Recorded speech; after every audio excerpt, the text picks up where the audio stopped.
It's time to wake up and let the weirdness begin. It's the KVJ show to start your morning. Kevin is the host, and his skin pigment is whiter than Casper the Ghost. Virginia sounds like this. Nickname Vicious Beast, so don't get her pissed. It's Jason, called so you spaz, and he loves to talk about Bigfoot and stats. So get ready, here we go. You're listening to 97.9 with the KVJ show.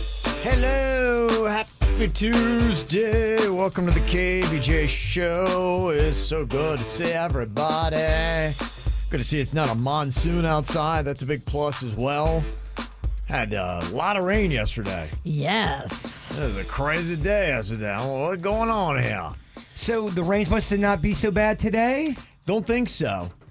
It's one thing I do know is it's not raining right now, at least where we are. Good. I'm supposed to play tennis with my dad today. Okay. And if the weather's awful, it ain't looking like we're doing that. But if it's going to be good, Okay. we're going to Wimbledon this thing up today. Yeah, you know, the hardcore players, they play right in the monsoon. They don't care, you know. Look, we could use a third for some Australian doubles. Okay. All right. How do you play with three people? You play two against one, and then you rotate. So basically, the one plays against two, and whoever wins the most as the one. Yeah. Australian doubles, they say that.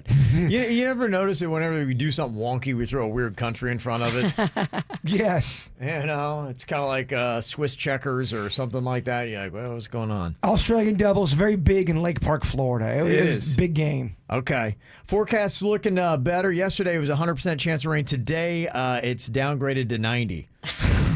So looking pretty solid there for Aussie doubles. That's disappointing. Yeah. Looks like it's going to be kind of a wet week. In fact, you got right now at least the Weather Channel app. I'm sure it's so reliable. It's 90 today, 70% chance for Wednesday, 50% chance for Thursday. By the time you get to Friday looks decent, 30% chance of rain, then 40 and 50 on the weekend. So It sounds like Virginia, you're kind of starting to get back to your weekend kind of lifestyle. Yeah, I'm touch and go. You know, this past weekend, my girlfriend made it a point to invite a few of us over, and we hadn't seen each other in months, and so it was nice, but it still felt like I was breaking the rules. Like, I didn't post any of it on social media. I didn't put any pictures out there because, you know, I'm sitting there in the moment going, I feel like I'm bad. That's how I felt about going up to the DevilTree. I've been working on this vlog for 3 days, and I didn't realize I got quite a bit of people without masks on in the background. So I'm like, are you supposed do you edit that out? Do you just leave it in there? I mean, yeah, it's a weird time. they say that Americans are now socially distancing much less as people are going out. They say that large crowds, they say that 70% are now less likely to avoid the larger crowds. Public places like stores and restaurants, 53% are less likely to avoid them like they were before. And so it just really kind of shows you that back in July, Americans were pretty much staying at home. But now about 90% of Americans say they wear face masks when they go out, and that's pretty much held steady. So you can't stop this. yeah, I think people are starting to, information really helps. And we're learning more and more about this virus and the, things. And so with people staying outside, wearing masks and trying to keep a little bit of distance from people, so more and more people are going out. People still going to shame you, though. Oh, that's just it. I mean, as long as you don't care if I make the show look bad, that's really all I care about. Yeah. Because that one time I was Facebook Living at my buddy's shop and we didn't have masks on. Now, he wasn't even open, but people were shaming us. And I was wondering, am I making us look bad even more? Yeah, there's always going to be somebody with something to say. Don't read the comments. As long as well, it's kind of hard to interact with the audience and not read the comments during Facebook Live because you're supposed to, talk to the people. Yeah. That's kind of what it's all about. Yeah. I do the Facebook Live, but I don't read the comments. I just don't. I don't know. I think Virginia sometimes does read the comments. Of course she does. We all, everybody. I don't care who you are. Whoever says they don't read, but you will though, and you have in the past. In fact, I know Virginia does because somebody sent me a Nextdoor post, and it was a Calesta that wrote. She said, "I find it disappointing that so many people use this platform to lecture the rest of us on how to live. We are all grown folks. It's a free country still. If you see me without my face diaper, know I wash my hands. My mom has stage 4 cancer for 12 years. The mask made her faint at Publix. What you think is good for you is not good for everybody. Maybe we all need to just mind our own face. And then somebody said, I think it was interesting because then Virginia Sinicki responded to that and said, I find it funny that you are lecturing to people about not lecturing to you. Yeah, I So she's reading the comments. Well, no, that was a post on Nextdoor, and it comes up as an email that came to me, and I just thought it was funny that lady is lecturing people about not lecturing her. I was trying to add comedy to the thread. I liked it. I thought it was good. Who was the one that put up the John Wayne post?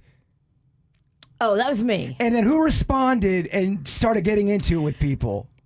I didn't get into it with anybody. I saw somebody post from it was the I was for the KVJ show, and somebody was going after another listener for calling us out for putting up the John Wayne post because it turned. No, nobody was calling anybody out. I think he was just trying to say, hey, John Wayne was a racist, so before we glamorize John Wayne, just remember that he was a racist. And that turned into which is a fact. It turned into a fight, and then someone from the KVJ show wrote a pretty good lengthy paragraph about not being a racist POS and all kind of stuff. And I'm like, that doesn't sound like Kevin's verbiage, and I didn't write it. Oh, maybe it was me. I don't remember. Okay, I was just asking because I thought that was a pretty good. But no, that wasn't a fight at all. There was no fighting on that. I think everybody agreed with the guy because he said, oh, John Wayne was a racist. And then everybody was like, yeah, racist or bad. Yeah. That's hard argument to take the other side. I mean, think. Anybody who's going to write racist or good probably is not going to get a lot of love. I don't know if you read the entire thread. I didn't. Okay, yeah. It turned into a fight. Okay. I didn't see that. And at the end of the fight was a KVJ comment. That's why I was wondering who responded to that. Because it looked like that was almost like an exclamation point. There was never a fight on that post when I looked at it and wrote, because there was one post and it said, oh, don't forget, John Wayne was a racist. And I was like, oh, yeah, that's true. He was. And I just wrote, racism is bad and we don't like it or something like that.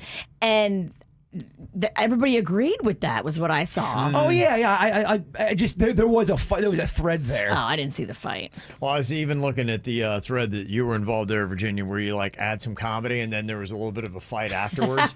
And what happens? And you get grouped in with the fight, and people are going, Virginia's in a fight on Nextdoor. And they're going, no, I'm trying to be comical. And then a fight breaks out after your comment, and now all of a sudden you're involved in the fight somehow. I think that's what happened on Facebook. It looked like you were a part of a fight, but it must have broke out later. It did. I didn't see the fight. I did not have anything to do with a fight about racism.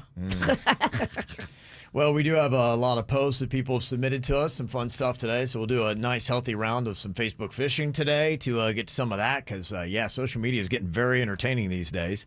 So we will be on that today. Plus, we're going to teach you about the animals on our planet. We got a Denny's or Animal coming up today. So, animal enthusiasts, rejoice just before 8 o'clock. That's coming up here on the KVJ show. It's the KVJ Dirt of the Day. It's the KVJ Dirt of the Day. Virginia, take it away. Because you know we need that Dirt of the Day.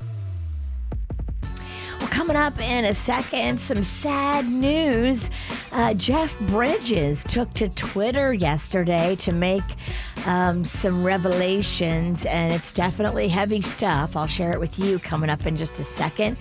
Before we get into that, Carol Baskin is putting it out there, and she wants us all to know she's bisexual. Okay, thanks. Okay. Yeah. Is she still on Dancing with the Stars? She got eliminated. That was quick. Yeah, she was gone after a couple weeks. She wasn't the best dancer, but she did have the best shtick. And I think it helped her for a couple of weeks, but then eventually, she got the broom. She danced Eye of the Tiger, and then okay, what else do we do with her? Something from she had tiger costumes on. Yeah. Every time she came out, there was massive amounts of tiger print in her outfit. I mean, you can only play that card so many times. It's kind of awesome, though. In other news, AJ McLean is talking about how his Backstreet Boys bandmates had to break into his house to stage a cocaine intervention. Oh. He said when the guys figured out what he was up to, they broke into his house. They dumped ice water on him. They got real hardcore about it and convinced him to do rehab.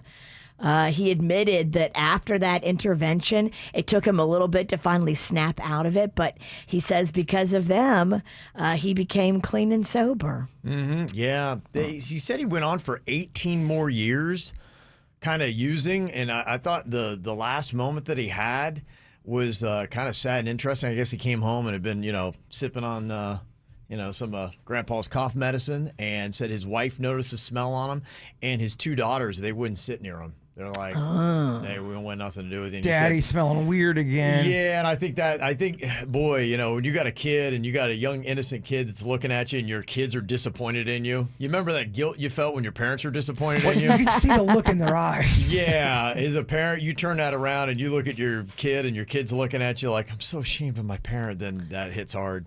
So Jeff Bridges took to Twitter to reveal that he has been diagnosed with lymphoma. He says he has a great team of doctors, though, and the prognosis is good. He is starting treatment and will keep everybody posted. Good. And that is what's going on in your Dirt of the Day. The Kvj Show. Mornings and the best variety of the 2000s, 10s, and today. 97.9 WRMF. What are you thinking about? What are you thinking about? What's on your mind? Are you thinking about? What are you thinking about? What you got in your mind today, Jay Bird? I love when the people send me snack emails and snack questions. They go, this guy named Brett sent me an email. It said, hey, Bird, have you tried the Cinnamon Toast Crunch Dust? It's at Walmart right now, a little under $7, and it's not at all bad for you whatsoever. I'm thinking the Cinnamon Toast Crunch, the Cinnadust. Yeah, Cinnadust. It's like almost kind of like an herb you put on whatever. It's a seasoning. Yeah, a seasoning, but doesn't it sound like it's going to be not very good for you? What does it have sugar in it? So here's the numbers, Virginia. I wanted you to look at them because you know these numbers better. It says 15 calories per serving, zero total fat. Serving size is a tablespoon. Tablespoon for 15 calories. 0 protein, 4 grams of sugar, and then a total carbohydrate 4 grams. Okay. Is that bad or is that good? I mean, it's just like adding sugar to something. A tablespoon of sugar and cinnamon. That's pretty much all it is. So is cinnamon considered a bad one, or is there any benefits from a cinnamon? Cinnamon's not bad. It's No. the sugar. All right, so are you saying that is bad for you or good for you? Well, you're not going to use 1 tablespoon. Let's be honest. Who does one table? Who measures out? Right. Does anyone actually measure out dressing? My 5-year-old would get at least 4 tablespoons. I mean, What do you do with it? Do you put it in a drink? you put it on toast. You can put it in milk, On ice cream. ice cream. Yeah, I guess I just am confused on these numbers and what is bad and what's good. I get the calories. That part I understand. When it's up in total fat, I guess I get it's bad for you. But when you get into the sodium and the sugars. It's just sugar and cinnamon. So, I mean, unless you want to eat a bunch of extra sugar, if you're putting more sugar on ice cream. Well, let's say ice cream's already got plenty of sugar. let's say a whole wheat toast, and you want to spruce it up with some cinnamon toast dust. Do you? All right. Yeah, I mean, if you can stick to just doing a tablespoon of it on your toast, I think you're fine. It's like crack, though. You can't do a tablespoon. It's the same way as the potato chips. Maybe on toast you can, but on ice cream or in a drink or none of the other things I'm thinking of will suffice with just 1 tablespoon. I could eat this Cinnadust straight out of the can, out of the little container. It's that good. You'd probably snort it. I would. For a bit. I don't think in my personal time I'd snort it. At home alone, Chewy's just looking at you like, dude. Yeah. All right. Well, thank you for the email. I'm confused, but I'm going to try it. What's on your mind today, Virginia? Well, my sister's coming for Thanksgiving. I'm so excited. Okay. It's important for me to have like fun things to look forward to, because if I don't have like anything to look forward to, I kind of sink into a little sadness. Okay. And I love to either travel or have my family travel to visit me. It just makes me happy. So she and her husband, they are kid-free this Thanksgiving because her stepson is going with his mom for Thanksgiving. So my sister and her husband are going to come here and we're going to do Thanksgiving together. I'm so excited. Sister. Yay. That's kind of cool. I know Maggie comes a lot. Yes. She's the oldest other than you. You two are the oldest, and then Caitlin's the youngest. Yes. Does Caitlin ever come down? She did. She came to visit last summer and you saw her. I did? Yeah, we were at the Due South Brewery together. That was the summer of whiskey, so Yeah. yeah. You talked with Went her. into the winter of whiskey, the spring of whiskey. That was a rough summer. I probably can't say what happened, but What? I think she got. She doesn't normally drink, and she doesn't normally, she doesn't normally get out of the house. Period.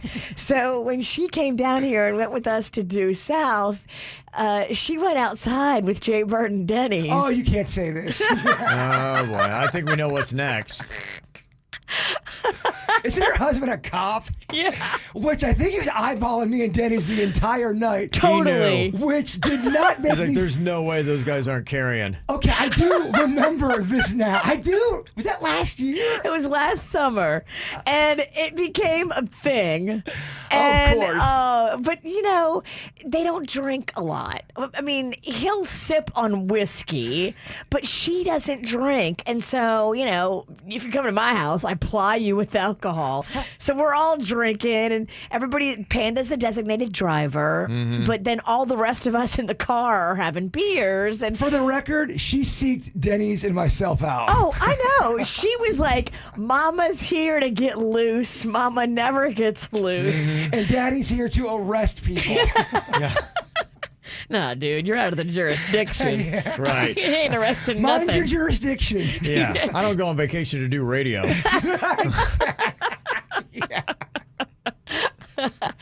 You're on vacay, dude. Yeah. So not that sister. That one's not coming. Okay, but got ya. the other one's coming, and she might want to smoke. No, too. it's not. I don't want to smoke with your sister. Stop even putting that out there. If you're just dying to find people to smoke with, apparently. I'm not. I'm Virginia's good. booking them for you. You just got to supply everybody. Yeah. I'll bring the chicks. All right. Any kind of hesitations? Because, if you're watching TV, I know that Fauci is basically saying to cancel all your holiday plans. And, I saw that. Don't have anybody over. And, Kind of some mixed messages going on here. well, there's a lot of stuff. I think a lot of people are ignoring him on that. Some people are. It depends upon, who's in your family and what their needs are. Well, you don't know where they're going and who they're seeing, so it's really kind of. If my dad just flew in from Texas. Oh man, my dad. I forgot to even send you this email idea. I'll send it. He had the flight from hell. Yeah. He had a guy that was on the plane that was throwing up on one part of the plane. What? And the plane people were giving him bags, and the guy was throwing wow. up halfway. Mid-flight, this guy's throwing up. Yeah, can you believe that? Yeah, my dad's like, Yeah. okay. They were saying today that according to TSA records that a lot of people are flying again. They say that they had screened more than 1 million people on Sunday, which is the most they've done in one day since March 17th. You remember that was about the shutdown date. So Right. seems like a lot of people are flying, but what's different between March 17 and now is people who are crazy on these planes and won't wear a mask and then cough on people. Everybody dies, you know that? Everybody dies. If it's corona or not, everybody dies. And you're like, can we just fly without you coughing on everybody and say everybody's going to die? Yelling everybody dies Yeah. and then coughing on Yeah, people? it's like that's the difference between getting on a plane on March 17th and getting on a plane today. Horrifying. The nut job that is on there without their mask coughing on everybody saying they're going to die. Well, my dad said he was kind of stuck there because the flight takes off, the guy starts throwing up. Then as they're landing, he continues to throw up. They're bringing him bags.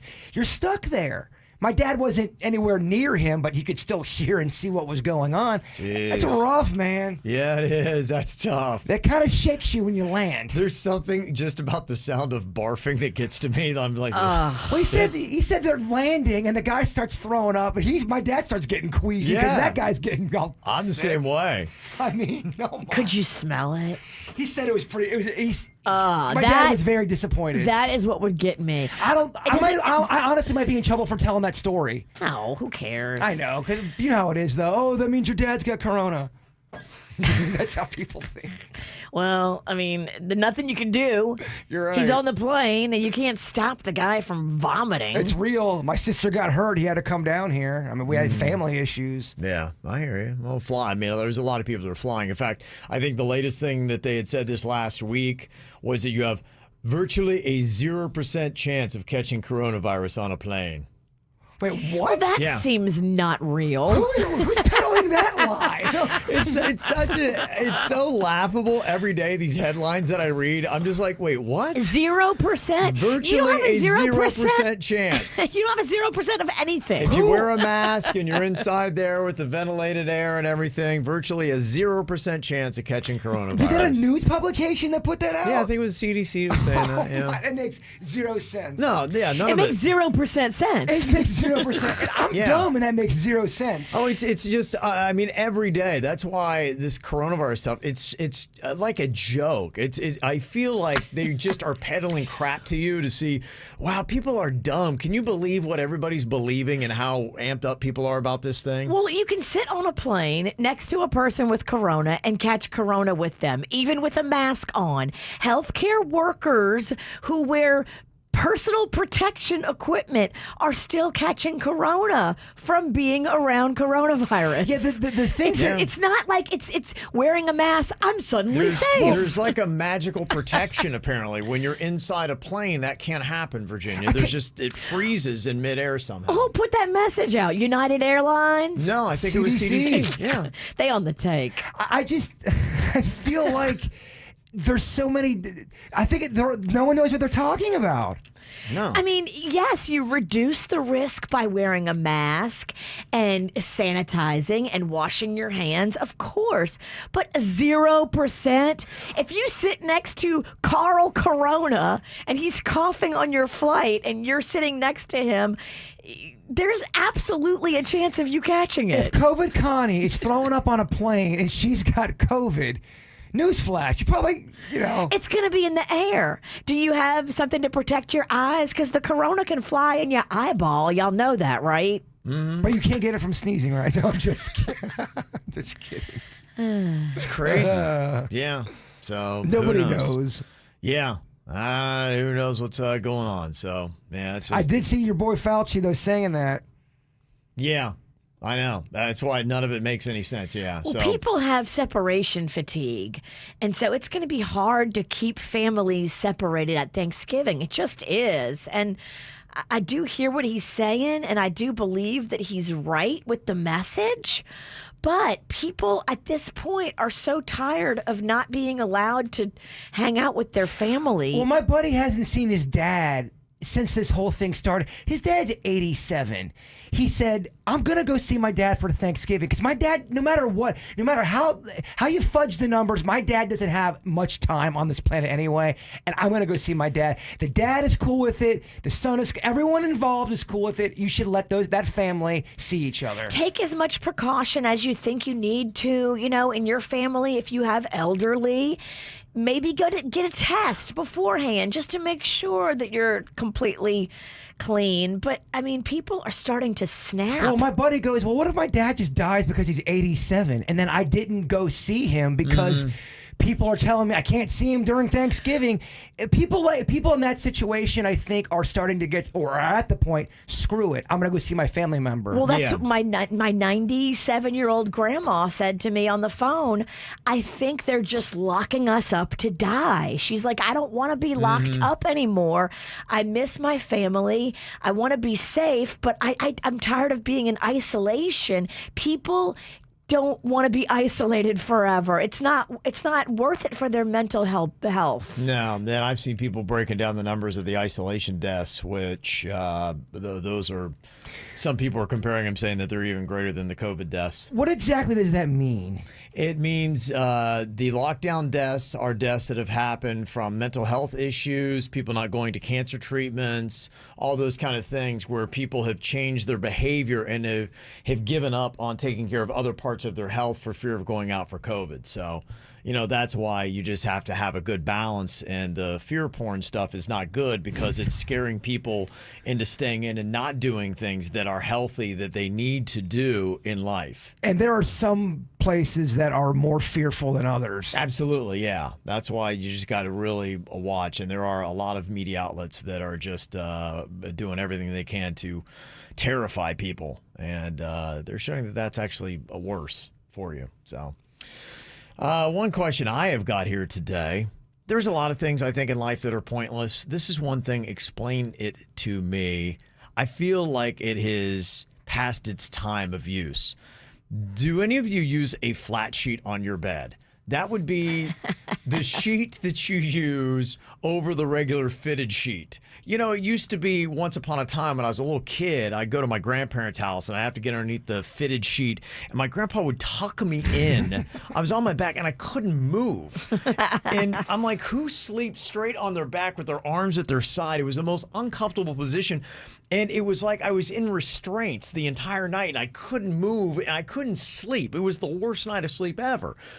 That was an era where they used fitted sheets for whatever reason. Fitted, yes. Flat, I'm sorry, no. flat. Yeah. And so yeah. we had a flat sheet yesterday. I was changing our bed sheets. I just took it off. And my wife's like, why did you take off the flat sheet? I'm like, well, first of all, we have the fitted sheet, the flat sheet, and then we have one of those real comfy, those soft blankets that you get with Sleep Number. And I sleep on top of that. My wife actually sleeps on top of the comforter underneath another blanket. I'm like, so why are you even worried about the flat sheet? The flat sheet is there so that your body can be in between the fitted and the flat and not touch the comforter or whatever other blanket, because it's a lot easier to wash a flat sheet and a fitted sheet than it is to wash heavier, bigger, bulkier blankets. Yeah, but we don't, in our case, we don't even use it. Yeah. And I would say in most cases, is it still as popular as it used to be? Or do people change up how they're sleeping? How many people are still using a flat sheet? Do you have a flat sheet, Jay Bird? I do, but for the same reasons, it gets tangled up in my crotch throughout the night. So it's a crotch sheet? Yeah, I'm with you on that. Although I am a man that likes a lot of layers. Yeah, but it seems like a nuisance to me. It is a bit I'm of a not a nuisance. fan of the flat sheet. You ever get your legs stuck in it? Yes. Yeah, it's not. Although you wind up in this twisted mess in the middle of the night. Feels like you're in restraints. I'm with you. I stand with Kevin Ralston on this one. We need to kill the flat sheet. You a flat sheet person, Virginia? I understand why it's there, but I put a flat sheet on the guest bed for whenever we're having guests. So that bed has a flat sheet. On my bed, I don't put a flat sheet because I have a duvet cover. So I wash the duvet cover every other week. I don't wash the duvet. It's a whole thing. Do you know what a duvet cover is? I mean, if somebody came in here really, no. and held a gun to me and go, what's a duvet? What is that fancy for a sheet? It's a comforter condom. It goes on the outside of the comforter. I knew it was fancy. But it's lightweight, it's cotton, it's very soft and comfortable, and I like the way that feels touching my body better than a fitted sheet that gets tangled, because I like to stuff my comforter between my knees so my knees don't touch when I'm sleeping. It's very complicated. Okay. I'm very prissy when I sleep. Yeah, I was just curious, like how many people today are still using the flat sheet, or is that something that our grandparents were into that it's just kind of passing through time? You've made me think of something I never thought I would think of. Just curious. I'll put it up on Twitter and see where people are set when it comes to their flat sheets, because I personally am not really getting the point of it. Coming up here in just a couple of minutes, got some random questions I'm going to be throwing at you, just see what kind of answers we can get here from our KVJ show members. What object do you think would cause the most havoc if its existence were erased from planet Earth?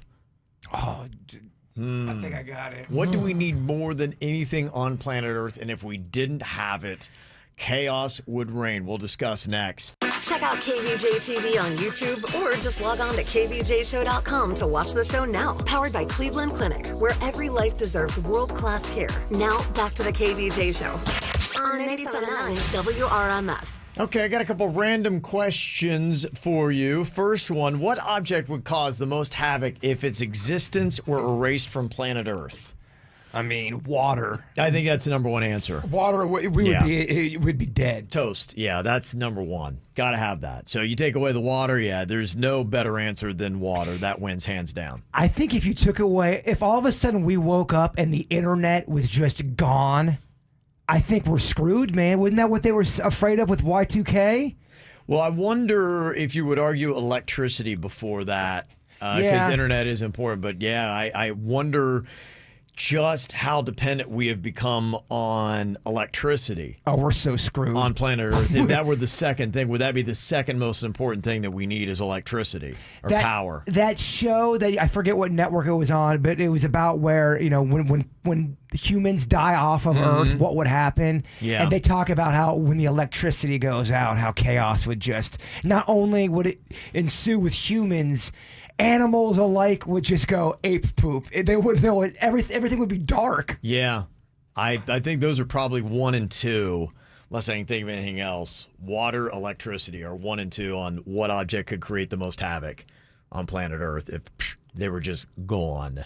What about just if you could never get entertainment again? The electricity works, but shows, movies, they just for whatever reason they don't work anymore. Does that cause havoc? No, I actually think it could be a great thing, because if you look before we had all that kind of entertainment, what people would do and families would entertain each other, and I think we would connect more. I think it would be a blessing, to be I would honest love with to you. see what the I world think it would look I think like. it would heal planet Earth, not rip it apart. There's no movies, there's no TV Yeah. shows, there's no Might Netflix. be a good thing, actually. No YouTube. I could make a stronger argument that would actually save planet Earth more than it would hurt it. I think you might be right.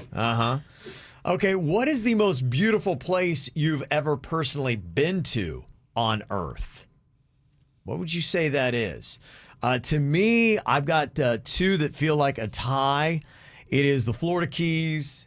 Something about being on that 7-mile bridge, just being down there. There's just so much beauty. I just love that. That's probably my number one. Just something about it. I just look at it. I can't even believe how gorgeous it is. Probably 2 for me is Yosemite out in California. There is a place where you kind of go through and you get to see the entire Yosemite Valley, and you got Half Dome over to one side, and you're just like, oh my goodness, this is just almost too much beauty for just one vantage point. It's almost tears would It's well too up. much. It's too much. It's too much, Bird. It's too big. It's too big. beautiful. It's too beautiful. It's just too beautiful. I would say those are my top 2.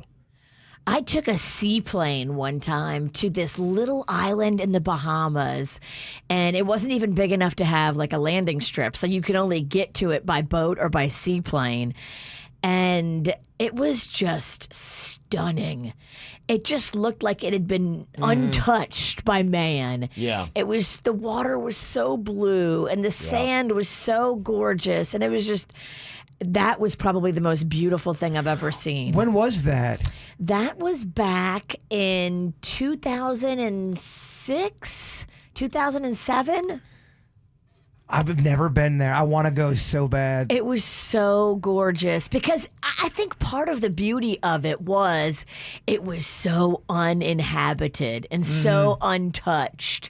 And, once we got there and, we're frolicking around in the water and stuff, and the man that lived on the island took us on his boat on a little tour of like these underwater caves that were on That's the cool. adjacent island to his. is. And there was not a soul in sight. I mean, there was no people. So you just felt like, wow, I am out in like the middle of nowhere in the ocean with all these islands that are just little and amazing. I want to go. It was such a cool trip to see that without any tourists around. You were the only one. Yeah. I love it. Mine's the waterfall. I forget the name of it, but it was a waterfall out in Oregon. I think it's the biggest one out there in Oregon. My sister and her husband took me out there, and you got to go really, really high. You drive really, really high, but you don't realize you're high because you're in the middle of the woods, and it was woods mixed with this beautiful waterfall, and there was some snow there. The prettiest landscape these eyeballs have ever seen, Kevin. There's some amazing places on planet Earth. That's why it's great to get out. Somebody's saying New Zealand. If you've ever seen The Lord of the Rings, a lot of that was filmed in New Zealand. It's just beautiful. Love it out there. Yeah, it looks absolutely amazing. I hear Amsterdam is fun and beautiful. I know it's good for partying, but I Yeah. also hear it's very beautiful It to is look beautiful. at. It is beautiful. Yeah, I've been to Amsterdam. It is a beautiful area there, especially if you go in April during tulip season. Ooh. Yes. You did like a virginal kind of, like very clean. I went with my parents. Yeah, when you were a kid. Yeah, the only thing that was not virginal is one of the guys that we went to go see his house. He had pornographic statues, and my parents were like, whoa. Oh my God. Really? That was the dirtiest thing that Were happened they on my covering trip. your eyes? They covered my eyes, and they freaked out. Like, they couldn't believe it. And I, to this day, it's burned in my brain. I could draw it from memory, and I was in third grade. You were in third grade. I was third grade. Oh, yeah. I remember it vividly. Zion National Park, somebody is saying. That is absolutely beautiful. Somebody said Glacier National Park in Montana. That is beautiful. I have been there and checked that out. Somebody said North Carolina. There's so many beautiful, the mountains that are there. Smoky Mountains kind of go into North Carolina as well. Gosh, man, there's so much I haven't explored just in our own country. There really is. I mean, I've been through the Carolinas, but not enough to go look at all the beauty. That's what I'm telling you. That I think it's there's a few blessings that have come from the pandemic. I think it is more people have opened up to nature and have said, wow, you know what? I need to maybe change up what I'm doing a little bit and We go need out nature and see some of these landscapes, and hopefully maybe there's a newer appreciation for it and saying we have to really maybe be doing more to protect the beauty that is here on planet Earth. So if there's any positives, maybe that is one. I just think we're supposed to be out there more than we are. Absolutely. I think it was created for a reason. You can't tell me that all that stuff isn't that amazing and we shouldn't be there all the time connecting with it. Well, there's every now and then, if I'm out in nature, I'll get this quick burst of euphoria that I don't get when I'm indoors somewhere, and I can't really explain it other than I feel ultimate clarity and ultimate peace. And it's a brief, fleeting second, but it kind of hits me over the head. It's amazing. It's it really amazing. is. To me, that's from a spiritual sense. There's no better way to connect and say, "Wow, there is something that made this. This is impressive and amazing." I'm always at awe with that. People citing places in Italy and Greece. I'd love to get there. I've seen some of those. Yes. Just in movies and TV shows, that's definitely a good place to check out. Switzerland or Cayman Islands is beautiful, absolutely. Are you guys more woodsy people, the most beautiful woods or the most beautiful ocean? Where would you go? Ocean. I'm ocean too. But Definitely. I'll take them both. Yeah. I think they both have fun, beautiful attributes that we don't really expose ourselves enough to. Yeah. I'm never in the woods. I could use a little woods. I'm on the ocean a lot, but I still prefer the ocean. The best is when you get a little bit of both. Oregon, California, that wood ocean kind of combo. It's nice. You should go check out Sequoia National Park. It's right next to Yosemite, so you got two places. Seeing those redwood trees, it's unbelievable. They're like 1,000 years old, just these humongous, majestic trees. One of them, you at least at one point, you could drive through it. There was like a hole in the tree, and cars could drive right under it, so pretty amazing stuff. All right, one more question here real quick. If you could erase a social norm, what would it be and why? Something that we do in society that you think, you know what, let's just stop doing that. Gosh, there's so many, Kevin. There are. To me, hiding your farts. Could you imagine if in society that wasn't a norm where you had to like go hide or be discreet and usually like Okay, is that better or worse for the world? If we don't hide our farts, is it better? I think it would be unbelievable if I could just snap my fingers and for one day it would change that societal norm. And like, could you imagine if we were sitting in a meeting with our boss and she just kicks her hiney up and just and you're just like, wow. You know, imagine what that day would be like if we all dismissed that societal norm and nobody thought anything of it. It's just what we did. When you farted, you just let it out and whatever happened, happened. I don't think it's so much a societal thing.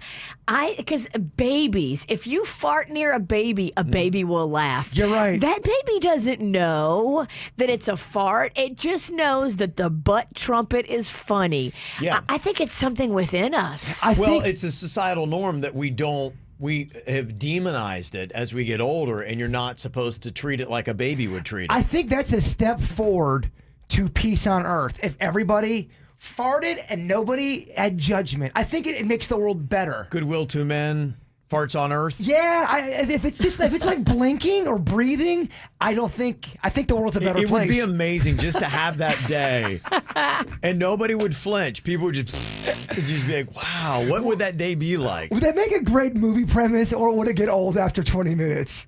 The world where farts are not. It'd be a funny 5-minute video. Yeah, it could be entertaining. And there are certain people that wouldn't watch it because they would consider themselves above that kind of smut. But But- if they only realize if the world changed, they would too be part of that whole fart connection. Yeah, and we just did it. Didn't think anything of it. You got me thinking real deep today. All right. Anything else you want to add to it? 877-979-WRMF. Maybe we can get some closure here on what is a condiment. One of our KBJ Nationers sent us an article. These are 11 world-renowned chefs that were asked the question to define it because there is a fine line between sauces and condiments and dips. What is what exactly? Well, here's what they said. A condiment is a sauce or seasoning that is applied by the consumer, not the cook, to customize the flavor of a dish. Okay, so they could use honey mustard for something different than what I use honey mustard for. Yeah. And they say, too, that condiments can become ingredients when added to the preparation of the food. So a condiment could be part of the cooking. But when it is considered and used as a condiment, it's when you apply it yourself. Okay, so as the consumer getting the food, no matter what I'm using to dip, smother, that's considered a condiment because I'm not a chef. Seems like that would be it. And they say condiments should not be eaten on their own. That's how you know you've got a condiment, where you typically would not eat it on your own. Now, there's going to be some weird people that would just eat mustard or ketchup.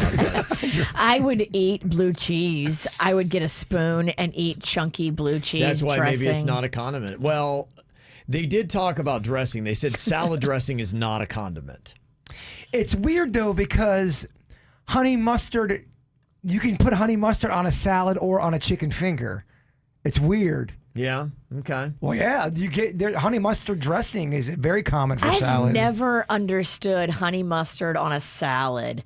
Honey mustard on lettuce just doesn't feel American to me. It's very good.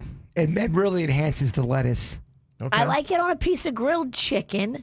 I will dip it, but I can't put honey mustard on lettuce. No. I'm not trying to start a fight with you, but you clearly just don't respect honey mustard. You clearly don't respect lettuce. Well, that I will totally. I'll take that to the urn. You're This right. isn't about the honey mustard. This is about the lettuce. You're damn right. I don't respect lettuce. Even though it said salad dressing is not a condiment, it said olive oil and balsamic vinegar are condiments. Oh, my. Okay. But who's dipping their food just in olive oil unless they're using it to cook? I dip like bread. Yeah, you ever seen what they have at I guess you're right. What's the name of the Italian place? I'm a bad Italian. Where when you I say- go at Yeah. Evo, they put it on the plate. There's olive oil and balsamic. They write Evo in the balsamic. Then they put cheese and olives, and everything dips in that. you're They'll right. put the herbs in the thing and you mix it with the oil. Yeah. I'm a terrible Italian. I want to retract that statement. Once again, I mean, Yeah. prove how bad you are at being Italian, like weekly. Say that you can't use olive oil. Italians are screaming right now. It says a condiment needs to be thinner than guacamole, but no thicker than ranch. If it's too thick, it becomes a dip. So I personally believe that ranch is a condiment. Because I've used ranch before when I was into ranch as a spread on a sandwich. Yeah, I think under what they're saying, I guess it says salad dressing is not a condiment. So yeah, I don't understand where they're putting ranch in this. Because I've totally used ranch as a condiment. Something tells me you probably use it as a lubricant. Not ranch. I'm a honey mustard man. Okay. Ranch is gross if you leave it out too long. Yeah, I've seen people dip pizza, definitely chicken wings with ranch dressing. Ranch on pizza. It seems like, but maybe that's a dip. Maybe they're using it as a dip, not a condiment. Ranch on cheesy breadsticks is fabulous. I know you both would probably hate this. I sometimes, again, showing how terrible of an Italian I am, I'll sometimes put ketchup on some pizza. Depending on if it's a cheap pizza. I did that schoolhouse pizza back in high school, yeah. Cheap pizza with ketchup is just my game. Oh, you are disgusting. What can I say? I can't even look at you. And then to qualify what is a condiment, hot sauce and ketchup are definitely condiments, but guacamole and hummus aren't because they can stand on their own. I feel like hummus and guac are not condiments. You Yes. can use them as a meal. Yeah, they're saying, because it stands on its own. You could eat it by itself, and because of its thickness and the consistency. So they say it needs to be thinner than guacamole, but no thicker than ranch to be considered a condiment. So Ranch on a chicken sandwich, people are saying that's gross. What are you talking about? Putting a little ranch on some bread? I think it's good. I've substituted ranch for mayo before, and that is lovely. Putting ranch on a sandwich is not this unheard of thing. Many people do that. If you haven't done it and you're judging it, I think you need to try it before you speak. You probably need to look into that sauce mirror or that condiment mirror and say, what am I doing? Am I doing this right? somebody gave me the assist. Yes, Carrabba's, where I'm thinking about, where you get the herbs. And that, oh man, that bread that you get and you dip that and Ann's favorite restaurant. Love the bread, love the olive oil. I told you yesterday I had Pizza Girls leftovers. Yes. I had got some wings and I had saved them for yesterday. Their chunky blue cheese dressing is fantastic. A chunky blue cheese is the best blue cheese if it's got. There's one that had like a so much chunk. Yeah, they put some kind of other ingredient to give it kind of like this barbecue blue cheese. It was delicious. Don't you put no barbecue in my blue cheese. So fancy. You're so snobby when it comes to condiments. I like pure and gourmet. I don't believe that barbecue and blue cheese ever belong together. Gourmet, more like gourmet. Am I right, Fat Kevin? Yeah, right. Yeah, huh? It's kind of curious. Would you say that you ever made a food gamble? Now, I had a situation yesterday morning where I was looking around and I had one of my meals kind of slid to the side, and it was a chicken dish. I was like, ooh, that looks good. I wanted to eat that, but it was kind of out of sight, out of mind. 8 days old. Ooh, no. That's you said chicken? Chicken. That's farty chicken. You can't do that. I took a little whiff of it. I was like, nah, it's not too bad. Well, I mean, you have a record of eating farty chicken since I've known you. You're better these days. Yeah. But you've eaten some farty chicken in your time. 8 days for chicken's way too long for me. And I ate it yesterday, and I didn't want to say anything about it yesterday because in case, I just came down with some kind of crazy whatever it was. Doing good more than 24 hours later, so it worked out. I made a food gamble, and it paid off. Yeah, I've made many food gambles where something's been left out for maybe 2 days, and I'm like, yeah, it's probably still good. I've never ridden the pony of 8-day-old chicken. If you would have froze it, you'd be fine. But if you leave it fresh in your fridge, it's been prepared, and then it sat fresh, not frozen, for 8 days. Then it gets kind of like that dark, but it's not dark meat. It's just dark from time. You're a risky man. Oh, it was a food gamble. It's over a week old. Ugh. Paid off though. Was it okay. gray? No, it looked normal, tasted normal. I was like, okay, it's all good. I want to see this chicken. Oh, he ate it already. Yeah. I mean, you could follow him to the bathroom and see the end game, About 3 hours from now. but I don't think it's going to have the same look. Yeah. What are your food gambles? Like, Virginia, you ever eaten dairy before a date? You're lactose intolerant. I would never. I mean, not if I wanted it to go well. Yeah. Okay. If you're on a bad date, Yeah. then if you're like me and lactose gets you a little grumbly in the tummy, yeah, on a bad date, order ice cream. I've taken many gambles with mayonnaise that's left out for over 24 hours. And, Yeah. and I've been told you're not supposed to do that. That's a highway to ptomaine Yeah. or food poisoning. And I've got a stomach like a horse. I can take a beating. You did. And I've eaten old You got mayonnaise. feet like hooves too. So maybe you are a horse. Part animal. Yeah, I've for whatever reason I can do mayo that's left out at great lengths. I remember when I was a fat kid back in the day, I knew it was a food gamble. Before I sat down, we were going to be playing a junior basketball game. It was in a small town in southeastern Ohio. And I sat down and ate a foot-long chili cheese dog at a Klondike bar. And then hopped in the back of a Chevette. And then you went and played basketball? 30 minutes later, I was barfing all over. I barfed on the coach, half the team. I mean, and I knew before I ate it was a risk, but I was so fat, I just had to eat it. Chili It looked so cheese. good. I told it was you- a foot long. I told you about that one kid that I coached that was eating those chili bags. You know those big chili bags that they get at the concession Yeah, the stand. taco bags, This kid yeah. ate the whole one Yeah. right before a game. Ended up pooping his pants Yeah. during the game. That's a food gamble. It's a food gamble. That is. Yeah, He you made a lost. food gamble and he lost. Yeah. So if you ever made a food gamble, you can let us know. Like you ever plow down a 1 pound bean burrito before a tickle fight. 877-979-WRMF. You can let us know here on the KVJ show. Check out KVJ TV on YouTube or just log on to kvjshow.com to watch the show now. Powered by Cleveland Clinic, where every life deserves world-class care. Now, back to the KVJ show on 97.9 WRMF. Ever made a food gamble where you ate something that maybe wasn't in your best interest? Maybe it's because the food could have been expired, or maybe it's just because I shouldn't be eating garlic before I go to this event because I know what garlic does to my body. I've done that before, and I really regretted it when you got a rumbling tummy and you're around a lot of people.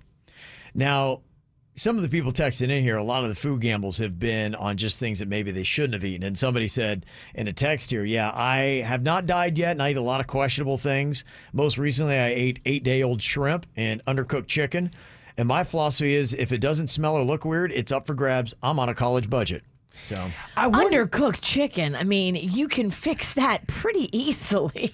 I wonder too, though, if some people just have tougher stomachs. They do. Absolutely. where it would make you sick, but it wouldn't make them sick. Absolutely, that's a real thing. now, But that being said, none of us should eat undercooked chicken. Just pop it in the microwave. yeah, I was working on some chicken my wife had made in that air fryer that we have the other day, and it looked radiantly pink. And I It was still like, kind of Yeah, put that back in. quacking at you. Yeah. I kind of stopped on that one. Now, Katie, you are a lab tech for food research. What can you tell us about expired? Oh, she's not there anymore. Aw, we lost her. Her call expired. I believe yes. Oh man. Her call did expire. I was kind of curious about that 8-day-old chicken. Call us back. Did she say? God, I guess we don't know what she said. Never mind. We didn't talk to her, and we can't. We don't have ESP. I wasn't sure if Denny's wrote down a note for Kevin. I don't know. I got nothing. Okay, no. Do you have an email here? Somebody wanting to know about a fight that they're having with their ex and how they should handle it. Okay. I'd like some thoughts here. It says in the email, I was divorced 2 years ago after my wife cheated on me. She takes the blame for the end of our marriage amongst our friends, and we have remained in contact. Now, I don't want to give you my name or profession, but it is a recognizable name in the area. I take pride in my name. It's a name I built for myself, and at times I suspect that it might be the reason why my now ex-wife married me in the first place. Well, over the weekend, my now ex-wife let me know that she is going to be opening a business and is going to be using the name that she got from me through marriage, which she kept. I did not object on the call with her, but the more I've thought about it, the more bothered I am by it. I don't believe my wife to be fully competent, and I am concerned that she will bring damage to my name and reputation by using it. Her business doesn't conflict with what I do, but I'm worried about reputation. I'm afraid for how far this fight might go, but considering she is my ex because she cheated on me, do I really care? Am I a jerk if I object and then put up a stronger fight if she insists on using my last name that she took from me anyway for her business? So let me get this straight. She cheated on him. Yes. Now she's taking his name. Well, here's what happens when you get divorced. They put a paper in front of you and they say, okay, Virginia, do you want to stay Virginia Lang or do you want to go back to Virginia McGrain, your maiden name? Okay. You get to pick. And I picked Virginia McGrain. I said, I want to go back to my maiden name. But if you want to stay Virginia Lang, you can. It is your right in the law that he cannot control. So if she chose to keep your name because it's a cool name or because you have an established great reputation in town or you do something of note, then it's her legal right to do that. She can keep that name and you can bark and whine all you want. There's nothing you can do about it. So why get into this fight with her about something that if she wants to dig her heels in, she doesn't have to change anything? Objection, Your Honor. What if it's a situation where you can prove that her getting your name and going into business, it's muddying up and you can show that it's your business is declining because of what she's done. Can you go to court and take that? That's the question I have. If anybody knows on the legal side of this, where if you do have a name and a reputation that you have built for yourself and your ex-wife uses that in a business endeavor, and let's say she burns a lot of bridges and it has a bad reputation and it ultimately affects your brand and the name that you build up, do you have a fight for that in court for the name of her business? Just by the details that you've read with the email, she sounds god-awful. She cheated on him, now she's taking his name, and now she's going to try to take business. Well, and the thing that I hate, too, he alludes now, he almost thinks that maybe she married me because of my name and who I was. She then cheats on me and then divorces me, and now she's going to open up a business under my name. So you can see why maybe he might be a little... If this is how it went down, she's evil. I see why he's pissy, sure. Yeah. But I think they give her the option, and I think she's allowed to pick who she wants to be. And how close of business is it? Does he own McGrain's beds, and she's trying to open up McGrain's? He said her business doesn't conflict with what I do, but I'm worried about reputation. So it's something where she wouldn't be taking any food off his table. But there is that branding thing where he is like, it would damage. This has got to not be the first guy that this has happened to. I'm sure there's a precedent. Can a guy get pissed and say, I want my name back? Or is it done at the divorce proceedings and she picks what she wants to be? Can you come back and fight for your name back? I've often wondered that because I know here in South Florida there's somebody and they had kind of built up their name and they got divorced and this girl moved on like 2 different marriages but still kept the same last name. I've seen that a lot. But I mean, if a guy could fight it, don't you think more guys would? I'm just not a huge fan of cheaters getting the upper hand. I mean, you're know, cheating, now you're going outside. I get keeping the name, but it's then taking the name and running and using it to get business. It's infuriating. And using it as a business name. It's literally running the name through the mud. Yeah. Which is... I mean, it's terrible for the poor guy. It's terrible. And he knows the reputation, how she does business. And he's Right. like, she's going to tarnish my name that She's I a built mess. up. People are going to differentiate, though. Hopefully, they realize that, now that you guys are divorced, you have separate lives, separate businesses, and nobody is in cahoots I anymore. hope, but some people might think that it's just this person with the good name and reputation to open up another business under their name. And you're right, but I think that's going to be a lower percentage. I think he's going to be fine because if it's two different businesses, you're going to have your clientele. And if they have questions and they have concerns, you can tell them, look, that's my ex-wife. She's doing her own thing. You'll get some people that may be confused in the beginning, but I think time's going to be your best friend, and I think it'll be okay. And I am so curious, has any guy ever tried to sue to get her to drop his last name? curious, yeah. Years after the divorce. Yeah. Maybe let's say she's doing bad things with your name.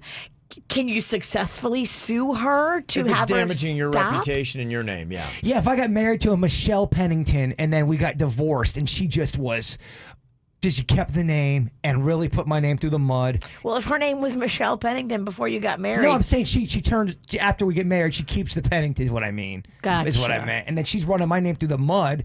That'd be awful. Okay. Yeah, I'm curious. Yeah, they do have that option. Somebody had said in a text here, it was a condition of my divorce settlement to have my ex change back to her maiden name. Yeah, you And- should have put that in the Yeah. settlement. If you gave her any money, make it contingent on her dropping your name. That's where he messed up. He said, yeah, same thing. My family's been in West Palm for generations, and we've got one of those recognizable names. And so, yeah, note to self. If you do have that and you've built up a reputable family name and you've got somebody that married you maybe because of that name and then cheated on you and then divorced you and then is going to take that name and try to open up a business, that's what you got to do. Don't snooze on that. I have a different note to self. Note to self: don't get married.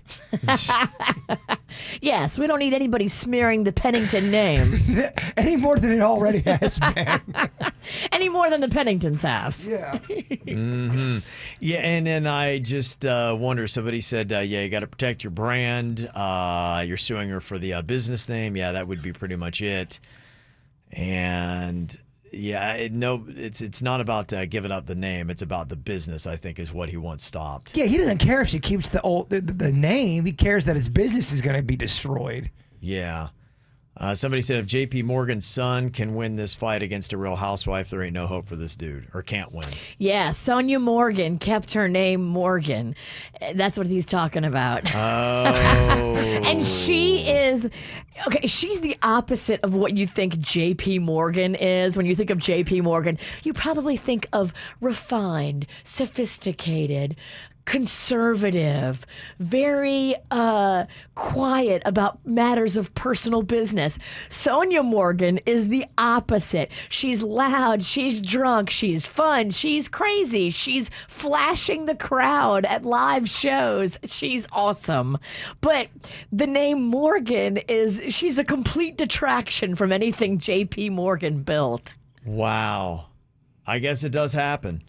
Somebody said even, locally here, there was a towing company where that happened. And the wife took actually the towing name, and he had to change and do a different name. Oh, I think I know what name you're talking about. Yeah. I think I've been towed by them several times. Yeah. Camel? Probably have. I don't know the legal ramifications on this. I'm backing out. I'm ejecting. Yeah. So I don't think that he has any kind of legal fight. So, Interesting. yeah, you just got to sit back and just. And if you do get divorced, and that is something you have in the back Yeah. of your head that oh my gosh, I don't want this chick running around town with my name. Yeah. Then you make it part of the divorce settlement. You basically pay her to say, look, it'll be a little extra in it, but you can't have the name. Gosh, other than just being tortured in a dungeon, divorce sounds like the worst thing ever. Well, here's what divorce is. It's a chess match. And this is why you want the best divorce attorney who's been doing it for a while. You want somebody who's kind of mean. You want somebody who knows how to fight and can teach you, because there's a right way and a wrong way to do your divorce. And if you don't do it right, you can really pay for But it. if you get that experienced veteran, you gonna pay. You do have to pay a little bit more per hour, but in the long run, I mean, think about this guy's going through all this stress about the name. If he would have had a good attorney that told him how important securing his last name was, he would have done that before the divorce proceedings. Yeah, it's just so much easier not to get married. It really is. It is, but a lot of people make the mistake. Yeah, they do. Well, if you love animals, you're going to love this. Denny's or Animal here. Diane is on from Wellington, a big animal enthusiast here to play the game with us today. Hello, Diane. Hi, how are you? Doing very, very well. Now, we've got some clips here, and you've got to tell us if this is a real animal or if this is our producer, Denny's, making this noise, okay? All right, I'm ready. Okay, here's your first clip. This is a platypus swimming. It's a platypus. You ever seen that? It's kind of a weird animal. It's got a duck bill. It's adorable. It's like a beaver with a duck bill. They'll kill you 9 different ways, Virginia, if It's you're a not careful. beaver duck. That's kind of what it is. Yeah, here it is swimming. What do you think? Denny's or Animal here?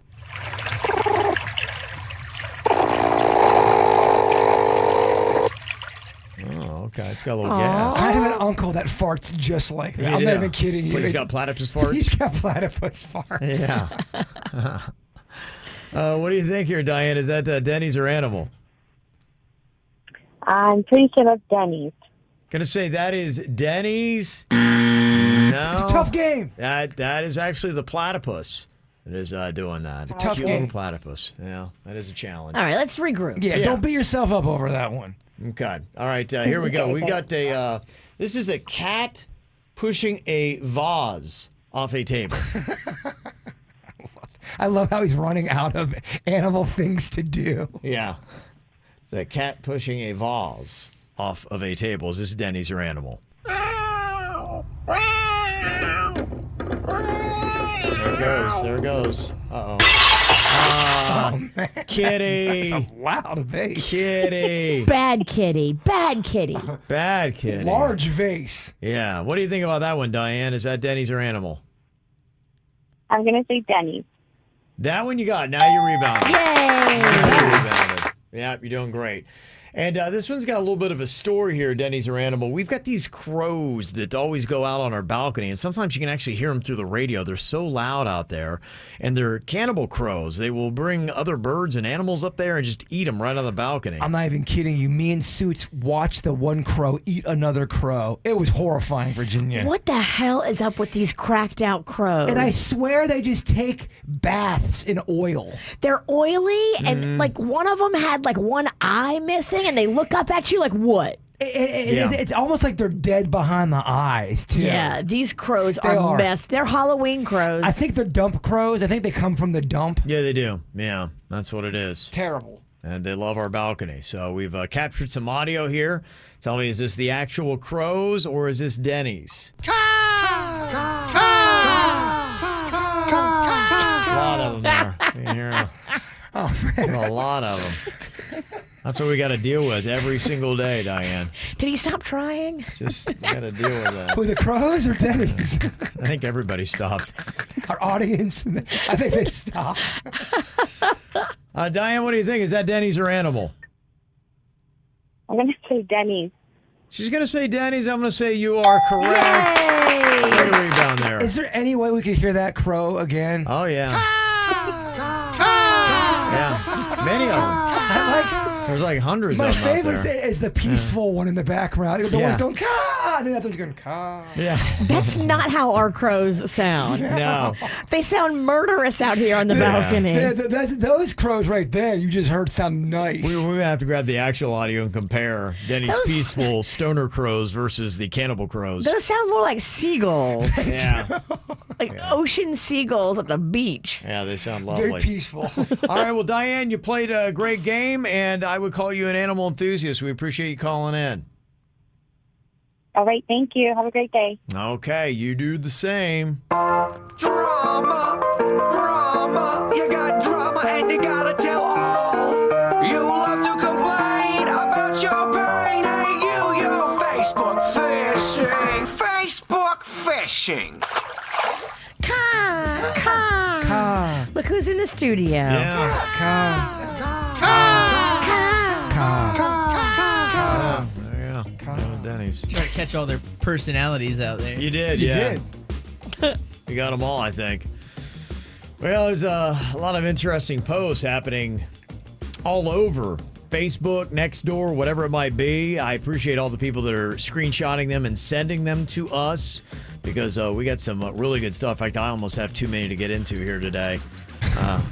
Oh my gosh, my next door is blowing up. They are fighting about politics and masks. Okay, so it started with the mask, and that's what kind of got into the politics. There's like 3 different fight threads. I'm like, oh my gosh. That's good reads right It there. is. And then let's not forget, you can also actually fight about Halloween costumes as well, which is what's going on here today. Stacy put up a post. I will play the role of Stacy. Jaybird, you can be Wendy. Virginia, you can be Rod. Ooh, Rod with the bod. And Denny's, you will be Ben. Okay, here we go. This is what Stacy put up on one of the platforms. I think I need to break up with my boyfriend. I basically just got slut-shamed because of the Halloween costume I'm wearing this year. I thought I looked so hot and sexy. Oh well, I guess I'm just gonna dress like a ghost this year. I pretty much feel invisible anyway. Ooh, that is... Sad. That's classic Facebook fishing right Yeah, there. it is. Here comes Wendy. Girl, you are so sexy. Screw him. You don't need a man's approval. You do you. Men need to stop telling women how to dress. It's 2020, damn it. I know, I'm so hurt. I didn't even want to post any of this. I just needed to vent. I feel like my whole Halloween is now ruined. Stacy didn't want to post that, huh? I didn't want to post it. I hated to, but I felt like I had to. I had to stand up for women. Hey, Stacy girl, it's me, Rod.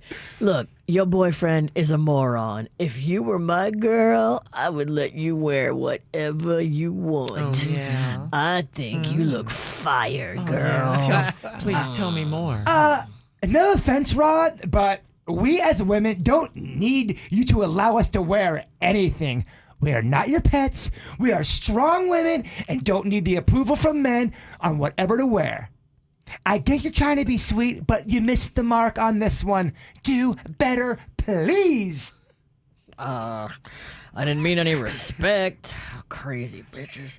I was just saying that if me and Stacy were boyfriend and girlfriend, I wouldn't make a big deal on what she wears. I'm not a pig like her boyfriend. I love women, and for the record, I voted for Hillary. Here comes Ben. Okay. Damn, Rod, you voted for Hillary? No wonder why I never respected you. Oh, boy. Keep your political garbage off my feed. I don't want to hear about who Rod voted for, especially for a monster like Hillary. I love how everyone's trashing this Rod guy now. WTF did I do to everybody? I'm just trying to be positive, supportive. I think that women can dress any way they want to. I have sisters. I have a mom. I also have grandmothers. I love women. Why am I a monster? Sometimes, Rod, it's not what you say, it's what you didn't say. What? And let me tell you, Rod, shut up, because I'm a woman and I have the floor right now. What you didn't say, Rod, is also part of the problem. You know, men think they're helping, but all they're doing is mansplaining how a woman should feel. Wendy said it best. Rod, you can do better. Damn, Rod is getting it. I'm so confused. Rod was just trying to be cool. I'm spinning over here. Here comes Ben. Typical left-wing nut jobs all through this thread. Rod needs to grow a pair, and the ladies need a good roll in the hay. Okay, wow. It's pretty amazing. I just like how Rod was trying to be cool and everybody turned on. Yeah. I'm That's what sorry. you get, Rod. I think she looks good. Yeah. Go on there trying to horn dog it up. You're like, oh, yeah, just what I need. Rod mentioned who he voted for. They turned on him even more. Yeah. That's some tough stuff right there. Okay, what do you want to confess to the KVJ show today? You can do it anonymously if you would like. Just let us know some of your secrets. It's very freeing when you get it off your chest, and a lot of these are very entertaining too, so we appreciate you sharing. 877-979-WRMF, 877-979-9763. You can even text them in to us. This one sounds like a lot of people could probably have written this confession. It says, COVID-19 has provided me with the perfect excuse to avoid friends and family and most of all, my mother. Don't get me wrong, I love her, but I can't stand being around her. I just had to get that off my chest. Okay. It does provide a handy little excuse. It does. If there's somebody that made you stressed and sad and you don't have to see them as much anymore, that's good for you. Yeah, on a positive note, there's been a lot of things that COVID has helped me get out of. Yeah. And I ain't hating COVID. It's been nice. Yeah, there are some perks There really is. to COVID. There really are. This person texted us last week. I didn't get it until now. It said, my 8-year-old child's gerbil died. Oh. I wrapped it up in plastic and I sealed it in an Amazon box in the utility room. And I forgot where I'd put it. So we had a somber garden burial with another empty Amazon box. And I found it the first box not until weeks later. And then I said, we already had the funeral. So I just chucked it into a kitchen bin. Look, only you and the hamster know that, right? Yeah, I guess so. I would take that one to the grave. There's just some things we don't speak of ever again. Yeah, It's okay. Yeah. There's secrets like that you keep. Well, you didn't have malice in your heart. You were No. trying to do the right thing. Yeah. I'm there with you. Confusion kicked in. It's best saved for an anonymous post to a radio show. Well, if you're honest to your kid, is that going to really make the situation better? No. Probably No. not. No. But we appreciate you sharing. Another text here, 877-979-WRMF in the KVJ confessional. It says, someone I loathed died a couple of years ago. Whenever I walk my dog through the cemetery, I often make a point of getting it to poo on their grave. Wow. I do always pick it up because I'm a responsible dog owner, but, still, it's just kind of the act that makes me feel better. Okay. What did they do to you? Is what I want to know. I want to see if that fits the crime of the pooping. Right. Of the dog going poo. No, let's stay here for a while. Don't you have to go? I mean, if they're dead, you won. Let the feud die. There are some people who do not. I know of some relatives that will still try to call up and speak ill of Aunt Anne.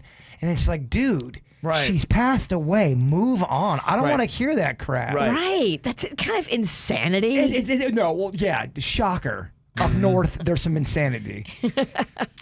Somebody else confessed here. I used to wear a Ramones t-shirt, although I didn't even know who they were. And when I finally did hear them, I thought their music was terrible. I'm with that person. They do have those cool Ramones shirts, though. Have you ever seen it with the band on it? They have that, whatever that face is. It's a cool logo. There's a lot of those band shirts out there, and I always often wonder, do they even know 3 songs from that artist? Somebody confessing they had no idea what the Ramones music sounded like. They just always wore the shirts. And then when they finally heard it, they're going, this is terrible. Another confessional here. When my partner pisses me off, I wash his clothes in extra hot water to make him depressed about his weight gain. That's evil. Oh, my God.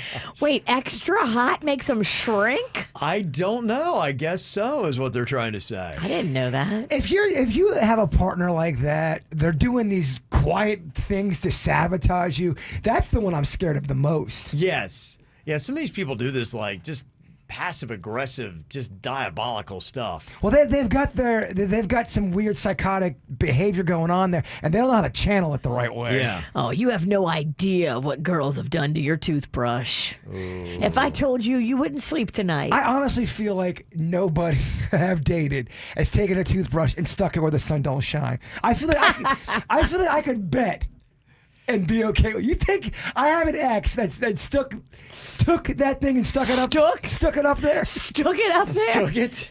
I don't know about stooking, but there was definitely some perimeter action. No, not everyone's a maniac like you. Definitely. You're just a maniac. There is actually a confession here about a toothbrush, and it says, I once combed my pubes in the bath with my little brother's toothbrush. did your little brother do to get that kind of punishment? I think he was just curious and he was bored. He's like, oh, look at that. It just combs it right down. Huh? Pubes is better than the BH. Yeah, I guess. We all agree. I guess. Well, that's like walking out of an STD clinic and go, oh, I only got chlamydia. I laughed every time I saw him brush his teeth after that. I mean, I think you're evil. Is that more evil than this? Somebody's confessing here. It says, whenever I serve my 4-year-old daughter bacon, I always make sure that it's on a Peppa the Pig plate.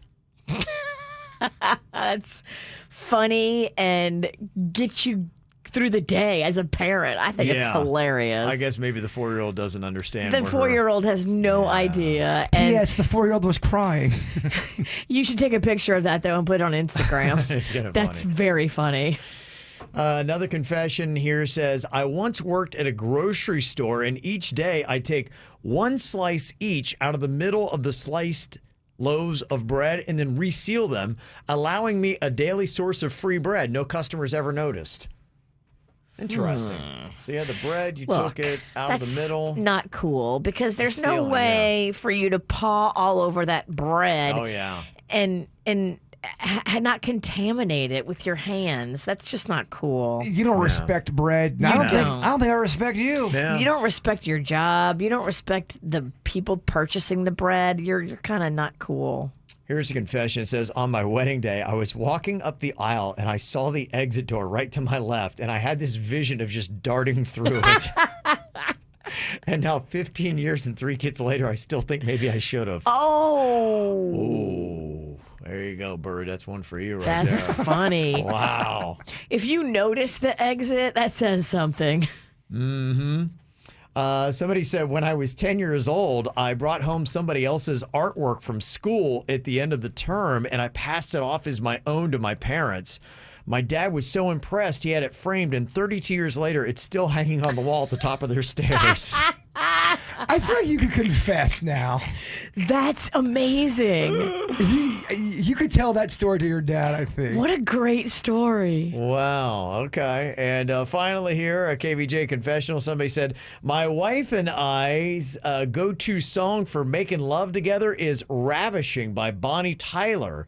She thinks it's because I see it as an expression of our love. But it's actually because Hulk Hogan used the instrumental version as his entrance music, and I was a huge Hulkamaniac fan as a kid. That's awesome, brother. Yeah, brother. I'm going to body slam my wife. I got to listen to that. I don't think I know that song. Bonnie Tyler? Ravishing? I'll play it during a commercial break for Junior. All right, we'll try to find the instrumental version of that. Ow! There's a lot of dumbass criminals to talk about, baby. It's the whacked out news. People breaking the law. Ha ha, fighting in the nude. Ha, drunk people pooping in the street. Ha ha, it's the whacked out news. So many people on meth. Ow! Well, the Florida Fish and Wildlife Conservation Commission, they wrapped up this very long 19-month-long investigation yesterday into what was a $1 million flying squirrel trafficking ring. Flying squirrels getting that kind of cash? Yeah, apparently so, yeah. Wow. 7 people in shockingly rural Florida have been arrested for illegally trapping protected flying squirrels and setting up an elaborate scheme to sell them in South Korea. What? Wow. Who would have ever even known that's a business? That's kind of crazy, huh?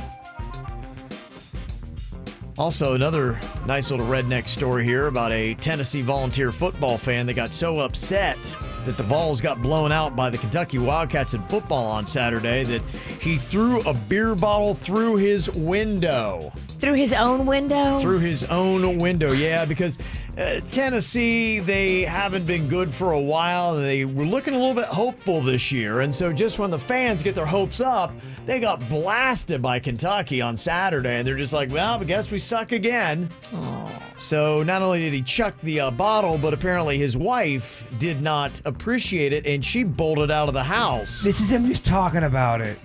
And so he wound up calling up a sports radio show right afterwards and was talking about how his wife left him because he threw a beer bottle through the window. There he is talking a little bit about it. I've been watching Tennessee football for 30 years, and I did something today that I've never done. I messed up, threw a beer bottle through my window, and my wife left me. I had 2 beers. I wasn't even drunk. I can't stand to watch this team anymore. I can't do it. My blood pressure's up. So I apologized to her and told her, honey, Tennessee football done this. I didn't do it. My wife just looked at me and grabbed some stuff, said she's going to her mom's for a few weeks. Oh, boy. A few weeks. Do you leave Panda if he chucks a beer bottle through the window? No, I mean, I'm mad about it, but I'm not moving out. That's why she got hurricane glass. Yeah, you can't throw a beer bottle through those. Something tells me there's something else going on there. Exactly. She wanted to leave before you threw the bottle. The bottle was just the straw that broke the camel's back. And he's still not even taking responsibility. No, he's blaming it on Tennessee football. I didn't done this. Tennessee football done this. Blame it on them. That's right. That wasn't even me. There was a guy in Washington that was trying to scare away a family of raccoons who live under his mobile home on Sunday, but he knocked over a candle in the process and burned down his trailer. Oh. It's the raccoon's fault. Now That wasn't me. him and the raccoons are homeless. Yeah, that's right. Aw. That's tragic. They're all hanging out. Yeah, that's some tough stuff right there. There's a Michigan landlord that confessed to killing 2 of his tenants because the couple, quote, liked to party and kept them awake at night. Dang. Wow.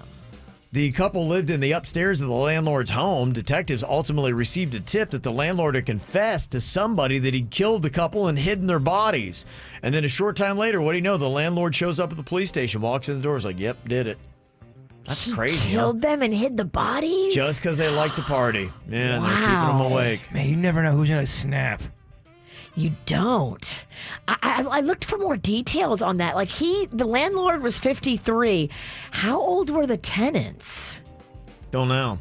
Yeah, I looked for more details on that. I didn't see it anywhere. I was just so curious. The tenants, what were their favorite colors? Do you have that? I don't have that either, no. Can't tell you. Did they put up a fight?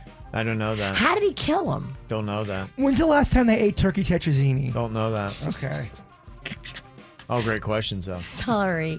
I'm very curious over here. I know.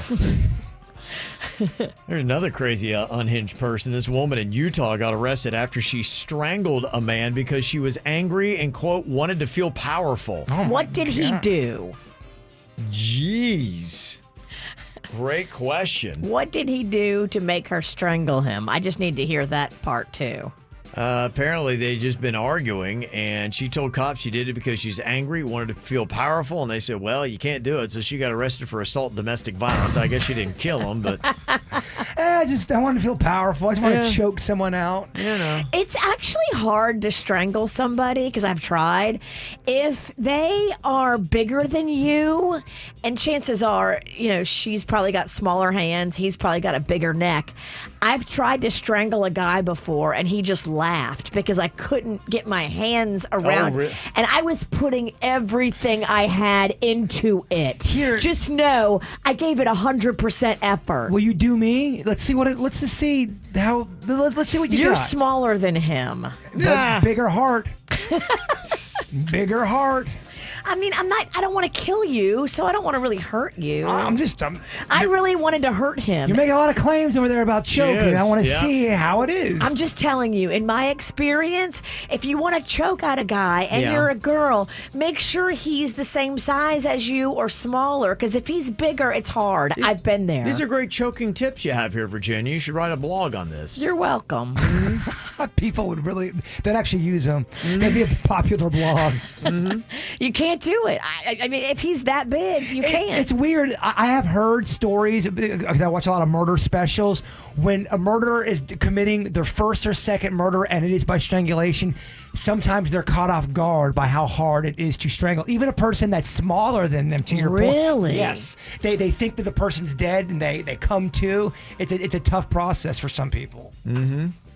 Do you want a co-author on this blog? I was going to say, you both, oddly enough, know a lot about strangulation. It sounds like we could do this book together and cover all the bases. Wow, you guys are both experts in this. Well, you've heard him say that it's not necessarily the years in your life, but the life in your years. To really get a life, you got to keep on living. And this woman at the age of 102 in Maryland just went skydiving for the first time. Good for her. How amazing is that, huh? That's kind of crazy. 102, she's doing skydiving. Can you imagine what that skin's going to look like in that breeze? I just feel like at 102, Yeah. a sneeze can take you out. A beetle walking by could trip you up. Sure, and she's skydiving. Good for you. I know, that's impressive, isn't it? Just keep on going. Do you think she's happy if she dies midair, in mid-flight? I think at that point you don't care. You're like, whatever. I'm All right. with you. Yeah. I beat the odds. Yeah. Just by I'm still breathing. I'm doing great. Yeah. At this point, she's just kind of like, who knows? Probably not cool for the people running the whole thing. The person that owns the airplane, they probably don't want that to happen because now they got some explaining to do. Yeah, they do. Yeah. But, I mean, hey, they're getting publicity out of it. But when you're that old, dying doing something you love, isn't that kind of the way to do it? I think in anything with life, you know what? Live your life. When you die, you die. Enjoy it. Young or old. That's right. Young or old. Just Don't live. wait till you get old to live, Jay Bird. That's right. It's a lesson in there somewhere. You can get out there. Live while you are dying, right? Isn't that what Tim McGraw says? Get out there, sport. Here's a guy that knows what he wants out of life. This dude in the Netherlands had this brain injury that kept him from talking. And they've been trying a lot of different stuff, and they finally gave him Ambien, and apparently it temporarily cured his lack of being able to speak. But he's super sleepy. And he's hallucinating. Yeah. But other than that, he's very vocal. Okay, now he's talking too much. He's not making any sense. You're talking madness. Yeah, if you take Ambien and stay awake, it's a weird trip. Yeah. It ain't good, man. It's not good. Ambien, I'm shocked it's still on the market, to be quite honest with you. Thank you. It's a horrifying drug. It's a horrifying drug. They say the first thing he asked for was fast food. Okay, well, we get that. All right. They say there's a cookie company in Scotland looking to hire a cookie taste tester for a full-time job, and it pays $52,000 a year. What a Ooh, gig. Bird. Yeah.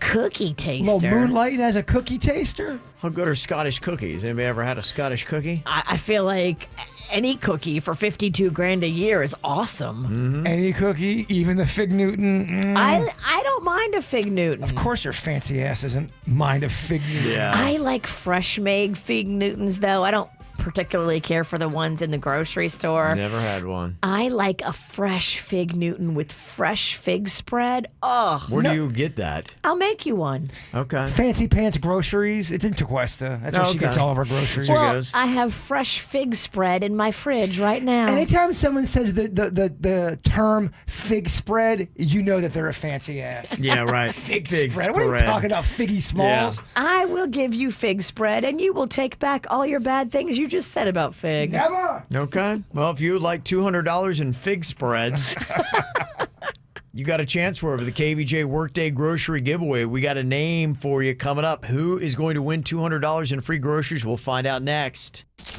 97.9 WRMF. It's the KVJ Workday Grocery Giveaway. And right now, we are looking for Claire Hanley of Lake Worth Beach. All right, you've got 10 minutes. You got to call us back. 877-979-WRMF. 877-979-9763 to claim your $200 in free groceries. Again, we're looking for Claire Hanley of Lake Worth Beach. 10 minutes to call to win with the KVJ Workday Grocery Giveaway, sponsored by Scott Smith Injury Law. Good luck from 97.9 WRMF. Here's something maybe Claire could spend her $200 on. Hershey's is selling 2.5-pound boxes of Reese's peanut butter cups for $30. I'm in. 2.5-pound boxes, is that a good deal for $30? It's the novelty of it. It's the experience. It's a crap ton of chocolate. Yeah. It's everything that a snackaholic loves. Yeah, you could get some serious amounts of $200 there if you get that. Also, somebody texted in, we were talking about that cookie company in Scotland that is offering over $50,000 for a cookie taste tester. Yes. And they're taking international applicants as well. The text said, when you said Scottish cookie, I immediately thought that that's got to be something disgusting on Urban Dictionary. I haven't checked. I did go check, and there is no listing for Scottish cookie. And a lot of times they're, perverted, twisted acts that you can do of a devious nature. They do not have the Scottish cookie listed on Urban Dictionary, so apparently that's not a thing. But you do have the Scottish snake, the Scottish handshake, the Scottish hot pocket, Scottish juice, Scottish pinch. You could do the Scottish steamer. I don't know if you'd want to, but you could. That does not sound like a... Yeah, I don't know what the Scottish steamer is. It sounds like an act. Yes. There's also the Scottish trumpet. These sound so dirty. Yeah, these sound super dirty. Scottish cookies are actually good. You see them a lot of times in a tin. Sometimes it'll be a red tin or a blue tin. They give them at Christmas. It's a butter cookie. It's a shortbread butter cookie. Any way you can give me one of those Scottish steamers? No. It sounds very deviant. I'm too old for that. I mean, you know what I don't know if I can even say that, but never mind. I've heard of a steamer before. Me too. And I don't want anything to do with it. Yeah. People are taking requests, being like, hey, what was the Scottish handshake? A Scottish handshake is a headbutt. It's from the stereotype that Scots are extremely violent and would headbutt you as a greeting. Oh, my. How about that? That's intense. I don't think I can handle that. Give me, you know what? I'll take the Scottish steamer. Handshake, I'll take the steamer instead. You will. I'll take the cookie. Actually, the Scottish steamer, not bad. It's 1 pint of heavy whipped cream, 2 pints of dark lager, 1 pint of Scottish whiskey, and 3 tablespoons of Scottish... Oh, that one's dirty. Never mind. Scottish what?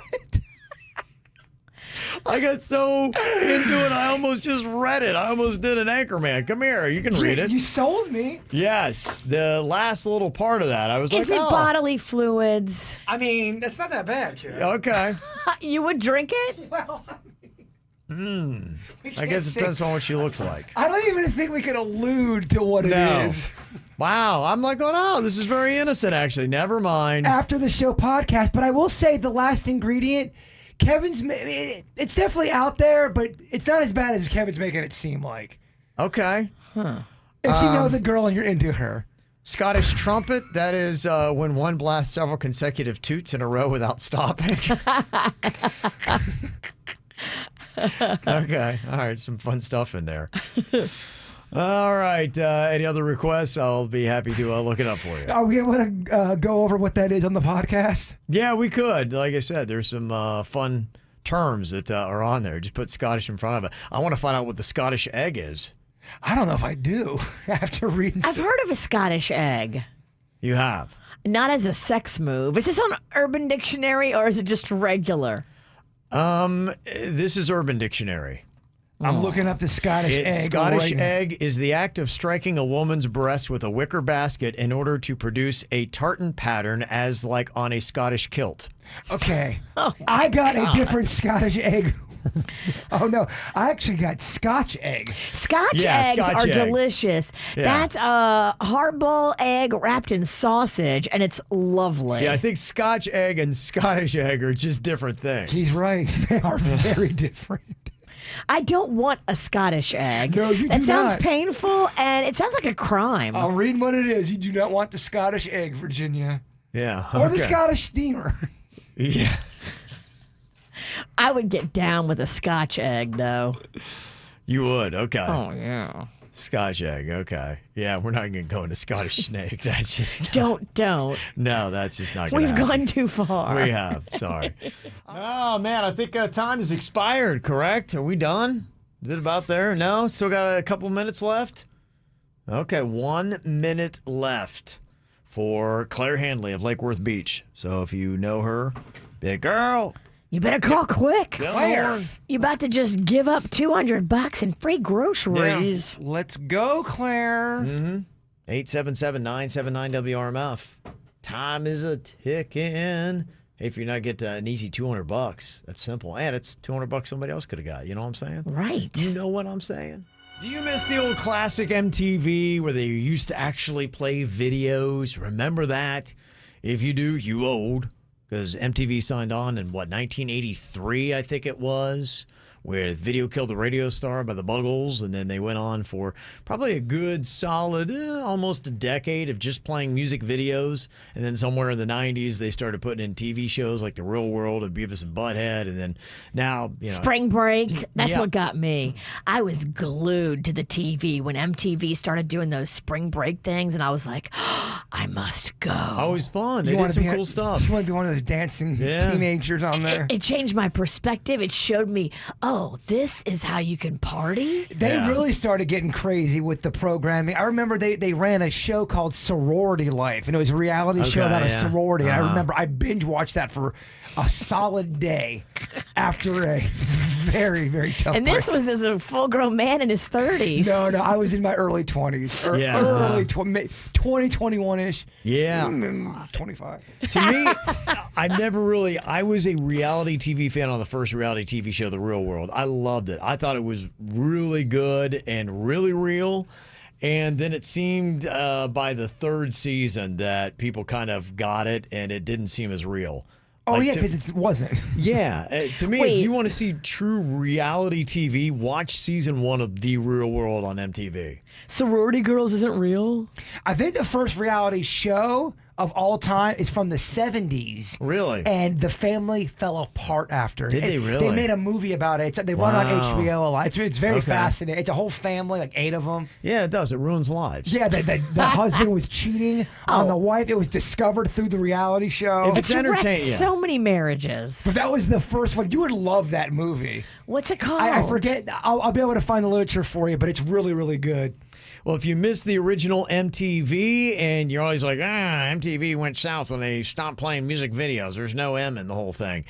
Apple TV is here to your rescue. They yesterday launched Apple Music TV, a 24-hour live stream of videos, which I don't know that it's going to be successful. It is free on Apple Music and Apple TV apps. You can get it, but I don't think it's going to be anything big or a moneymaker. My complaint about all that stuff is, especially you see it on HBO, you see it a lot on the radio, no offense radio, they say it's going to be all these different songs and all that, but it's still the same 10 movies, the same 15 movies, the same 9 songs. Oh, you're getting variety. If you're going to play music videos, it better be the whole library of videos. I don't want to see 3 of the same ones in a day. Yeah, it's not a formula set up to succeed for something that you're truly going to like. And it was kind of interesting because I'd heard Bob Pittman, who started MTV back in the day, talking about why they got away from the music videos. And it makes sense. As he said, we had to rehook an audience every 3 minutes to watch something. And that's really hard. If you're sitting in a room, look at us,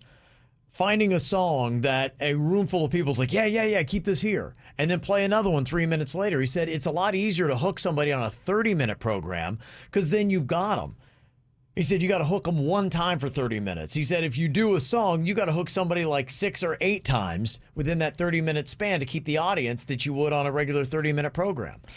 Even with the classic VH1 that they have, it's still this. They're doing the same 30 songs, and I know they got more than 30 videos on that thing. Yeah, I know people do want the music discovery, and that's kind of interesting, and that's kind of fun, and maybe it'll do okay, but I just don't think that a 24-hour music video channel is ever going to be anything that's going to make much noise. Well, if you hate the song, you're changing the channel.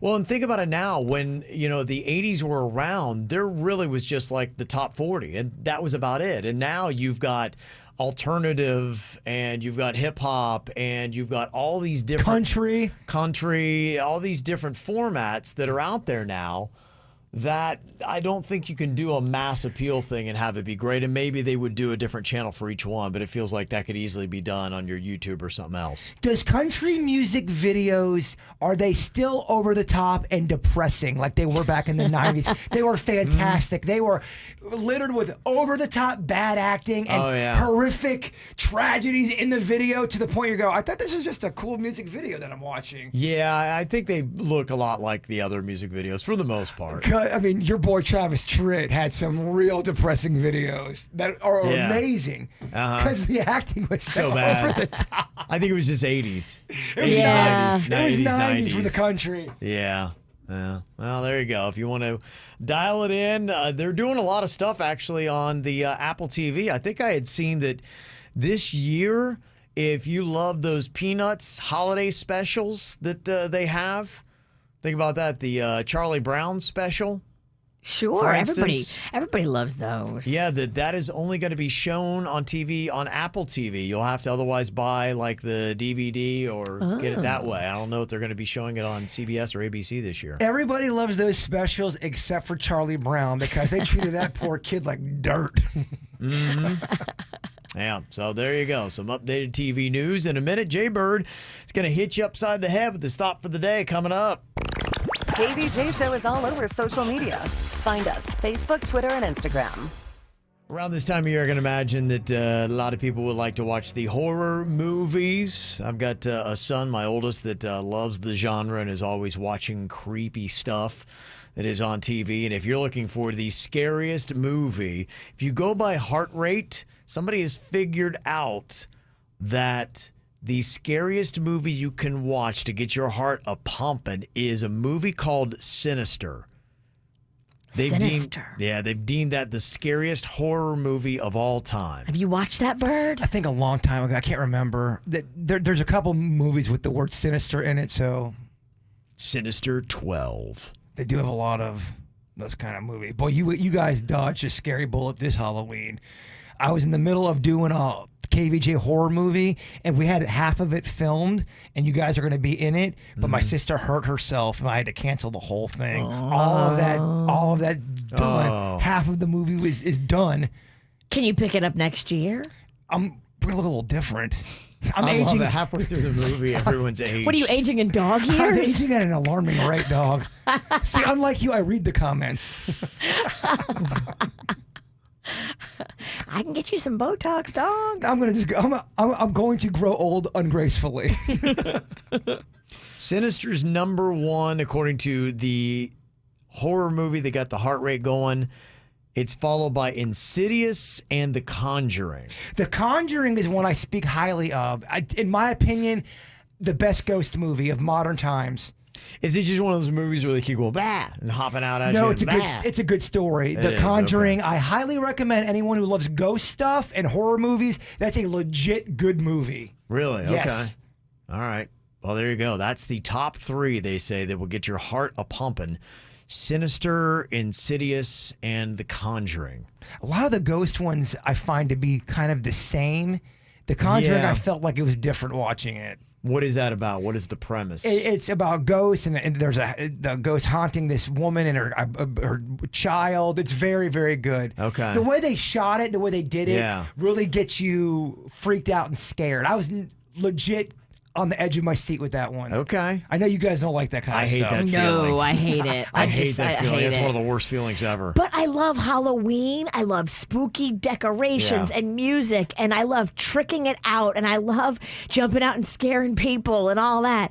I'm just not into horror movies. The movies that make me at the edge of my seat are the ones where they're based on reality and there's like a terrorist situation going on. Yeah. There was that one, the something in Bombay, the motel in Bombay, where Yeah. it's about the terrorists and it's a real story. And that one, you have anxiety the entire time watching that movie. Right. That sounds like my life. The one you would hate, there's a Ryan Reynolds one where he's buried alive. I couldn't do And that. the entire movie, he's running out of breath and he's putting the lighter on, and you feel yourself suffocating oh my watching gosh, the I movie. can't. No, I couldn't do that either. It's really good, but it does give you anxiety. That's not what I need movies for. Wow. I don't want Yeah. more stress. I want to laugh. Oh, my gosh. Well, aren't- That's not fun to me. Aren't you afraid to be buried alive? Isn't that one of your Afraid of fears? everything. I was thinking of that Nothing movie. I'm not afraid of. I was watching that movie. I don't know if Kev could watch this. Yeah, I can watch any of it. I'm terrified. Gosh. I need a little positivity here before we get to Okay. the After the Show podcast. Let's turn it. The universe doesn't give you what you ask for with your thoughts. It gives you what you demand with your actions. Okay. word. That's Yeah. a good one. After the Show podcast live on Facebook and YouTube coming up in just about 5 minutes, and get it for free on the 97.9 WRMF app anytime you want. Just look for our podcast and it's right there. Did you miss an episode of the KVJ Show? No worries. Find our podcast on iTunes, Google Play, Spotify, or kvjshow.com.